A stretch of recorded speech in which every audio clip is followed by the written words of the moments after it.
तो कल जो मैंने वीडियो बनाया था पाई और कॉइन DCX के इशू को लेके, तो भाई काफी लोगों के उसमें कमेंट्स आए हैं और ज्यादातर लोगों के कमेंट थे लॉस के, मतलब काफी लोगों ने पैसे लॉस किए यहाँ पे। एक दो जने ही थे जिन्होंने कुछ प्रॉफिट बनाया, बट अब वो सेल तो हो नहीं रहा, तो उसका कोई फायदा नहीं है। मे बी जिन्होंने पहले ही बेच दिया था, तो कुछ ऐसे लोग भी थे। तो आज की वीडियो में डिस्कस करने वाला हूँ पाई और कुछ लोग गिफ्टो के बारे में पूछे, तो गिफ्टो के बारे में भी बात करेंगे कॉइन DCX के स्पेसिफिकली। तो सारा कुछ डिस्कस होने वाला है इस वीडियो में। और अगर आपने चैनल को अभी तक सब्सक्राइब नहीं किया तो भैया सब्सक्राइब कर लो, क्योंकि ऐसे ही इंटरेस्टिंग एंड इन्फॉर्मेटिव वीडियोस आते रहते हैं। आप मुझे ट्विटर और टेलीग्राम में भी फॉलो कर सकते हो। तो बिना टाइम वेस्ट करे चलो डिस्कस करते हैं सब इश्यूज। और आप देख सकते हैं ये पाई INR का यहाँ पे चार्ट खुला हुआ है और आप देख सकते हैं सबसे पहले यहाँ पे देखिए वॉलेट में अगर मैं क्लिक करूँ तो यहाँ पे दिखा रहा है विड्रॉ इनएक्टिव, डिपॉजिट इनएक्टिव।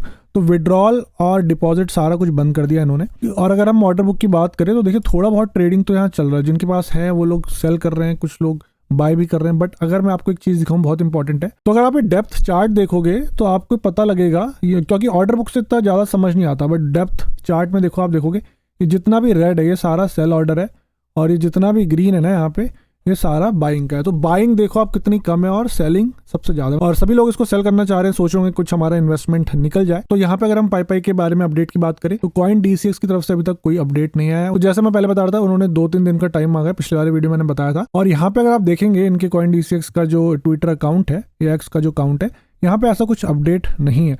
और अगर आप यूजर्स के इशू देखेंगे तो बहुत लोगों का इशू चल रहा है यहाँ पे। और एक जो बात मुझे थोड़ा लगा कि यहाँ पे देखिए, यहाँ पे इस यूजर ने बोला है कि भाई आपने रॉन्ग लिस्टिंग कर दी है, तो उनको फिर वही चिपका दिया। अभी 3-4 घंटे पहले की बात है कि भाई हमारी लिस्टिंग सही है। तो अगर इनकी लिस्टिंग सही है तो पाई में जो इतना वेरिएशन आया था प्राइस का वो क्यों आया, अब यहाँ पे विड्रॉल और डिपॉजिट क्यों नहीं दे रहे, तो ये सब पूछने की बात है। और होपफुली ये सही उसका आंसर दे, नहीं तो भाई इनके ऊपर से भी ट्रस्ट लोगों का मुझे लगता है खत्म हो जाएगा। वैसे इंडियन एक्सचेंज वैसे इतने बदनाम हो गए यूजर्स के पैसे ना देने में, और ऐसी बातें आ रही हैं। और अगर आप इन ट्वीटों को पढ़ोगे ना तो यूजर्स के बहुत सारे कंसर्न है, सभी इसको एक स्कैम बोल रहे हैं कॉइन DCX का। तो मुझे अभी नहीं लग रहा कि ये स्कैम है, बट होपफुली ये कुछ उसका वैलिड जो रीजन होता है ना कुछ RC जो करने वाले रूट कॉज एनालिसिस, सही इसका एनालिसिस देंगे और सेटिस्फैक्टरी देंगे, टेक्निकल ग्लिच करके नहीं छोड़ेंगे। तो अब बात कर लेते हैं गिफ्टो के बारे में या GFT के बारे में। तो अगर आप यहाँ पे देखेंगे ये है गिफ्टो का चार्ट, और यहाँ अगर आप देखेंगे कोई भी ज्यादा मूवमेंट हो ही नहीं रही। अभी अगर आपको 1 साल का दिखाऊं यहाँ पे चार्ट, तो 1 साल में भाई ये 41.68% डाउन है। मतलब सारा के सारे मोस्टली सारे कॉइन बढ़ रहे हैं, बट इनका जो प्राइस है वो नीचे ही जा रहा है। तो एक बात जो यहाँ पे इंपॉर्टेंट है, जिसने प्राइस बहुत डाउन कर दिया, ऑलरेडी इतना डाउन था बट प्राइस और डाउन हो गया, तो सबसे बड़ा बाइनेंस एक्सचेंज है जहाँ पे इसकी ट्रेडिंग होती है, उसी एक्सचेंज ने इसको डिलिस्टिंग करने की बात करी है। तो अगर आप चार्ट देख रहे हैं, देखिए मैं नीचे करके आपको यहाँ पे 1 पे करता हूँ, ठीक है। तो आप यहाँ देखेंगे ये बाइनेंस है और बाइनेंस में 90.77% का वॉल्यूम है। और बाकी अगर आप एक्सचेंज देखेंगे तो वॉल्यूम देखिए कितना कम है। बिटगेट में तो भाई है ही नहीं, क्यूकॉइन में बहुत कम है, वैसे ही काफ़ी मतलब बहुत कम है।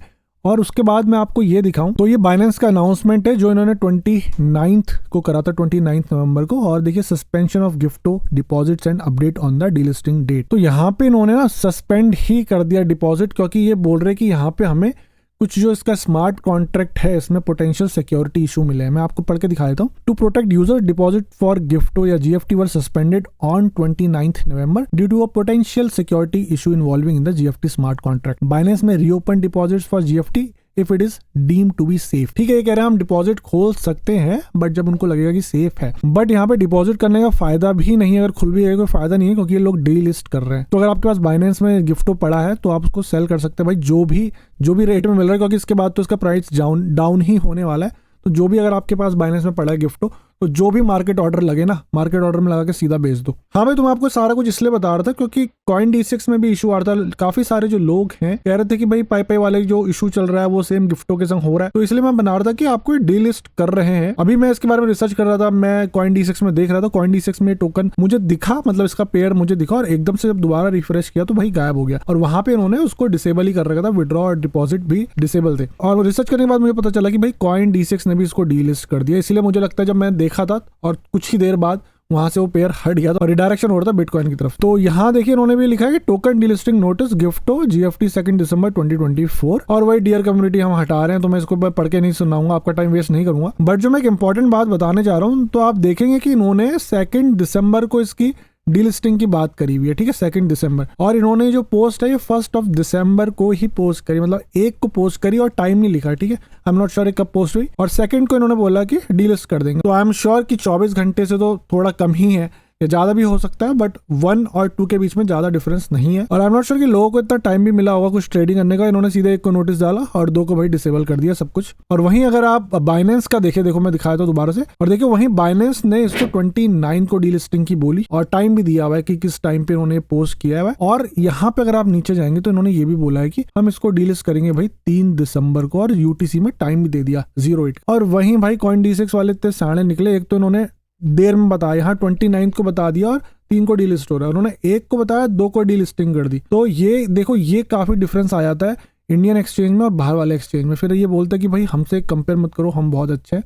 नो डाउट कंपेयर करना ही पड़ता है यार। देखो यहाँ पे हमें लोगों को टाइम मिल रहा है और उसके बाद बाइनेंस ऑप्शन भी दे रहा है कई टाइम तक विड्रॉल देने का, उसकी बात में कोई बड़ी बात नहीं है। बट यहाँ पे CoinDCX ने विद इन 1 डे 1 को बोला और 2 को डीलिस्ट कर दिया, नहीं भाई हम बाइनेंस से पहले कर लेंगे लो। और जिस बात को मुझे देख के हंसी आ रही है कि यहाँ लिखा है please convert your balance before the delisting date. ठीक है भाई, टाइम इन्होंने इतना दिया नहीं, तो आपके पास क्या इनफ टाइम था इसको ट्रेड करके कन्वर्ट करने का INR USD में, या आपके ऑटोमेटिकली इन लोगों ने कन्वर्ट कर दी, वो जरूर यार मुझे कमेंट में बता दो। और देखो यहाँ पे जो लिखा है कि अगर कोई भी बैलेंस होगा डिलिस्टिंग के बाद तो ये ऑटोमेटिकली उसको USDT में कन्वर्ट कर देंगे मार्केट रेट में और credited into the user account, आपके अकाउंट में आ जाएगा 1% TDS काट के। TDS तो भाई कटेगा। तो ठीक है, जो भी आपके कंसर्न है भाई जरूर मुझे कमेंट करके बता दो। और ये तो है ही यार, बहुत डिफरेंस है यार बाहर के और इंडियन एक्सचेंज में। फिर ये बोलते हैं कि कंपेयर मत क्या करो। तो होपफुली इनकी जो टीम है अगर वो बाइनेंस को भी फॉलो करती है, तो बाइनेंस ने 29 तारीख को बोल दिया, तो भाई तुम 30 तारीख को बोल देते। बट ये एक दिन बहुत लेट हो जाता है क्रिप्टो में। तो क्रिप्टो मार्केट में कुछ सेकंडों में आपको पता ही है पाई के संग क्या हुआ, कैसे ऊपर से नीचे गिर गया कॉइन। और मैं यहाँ पे एक और बात करना चाहूंगा कि भाई अगर आप कोई किसी कॉइन में, जैसे मीम कॉइन्स में स्पेशली अगर आप पैसे लगा रहे हो तो ज्यादा मत लगाओ लालच के चक्कर में कि हम एकदम करोड़पति बन जाएंगे, लखपति बन जाएंगे। ऐसा भी हो जाता है जहाँ पे एक्सचेंज आपका पूरा विड्रॉल डिपॉजिट ही बंद कर देता है। जो नए स्पेशली जो नए वाले होते हैं ना, तो मैं ये कहूँगा कि थोड़ा ही पैसा लगाओ, जितना अगर खो जाए मतलब डूब जाए तो आपको दुख ना हो। ठीक है, तो इतना ही पैसा मत लगाओ कि भाई आपको बहुत दुख हो।